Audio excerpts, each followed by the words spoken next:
Hello, in this video I'm going to show you how to reboot AGM H6.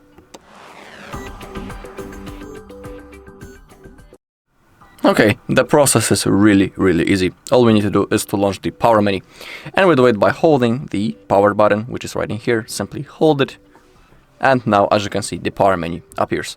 Now tap on the restart. As you can see now the device has been turned off, and now we just need to wait a few seconds until it's turned on. Everything will be done automatically.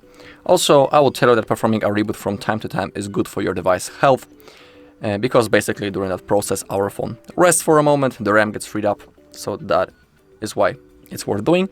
And also, for example, during my usage of this device, once I had a situation when one of my apps didn't want to launch. That was the moment when I have performed a reboot and everything started working properly. So if you have some issues like that, you can try a reboot and everything might be fine after that.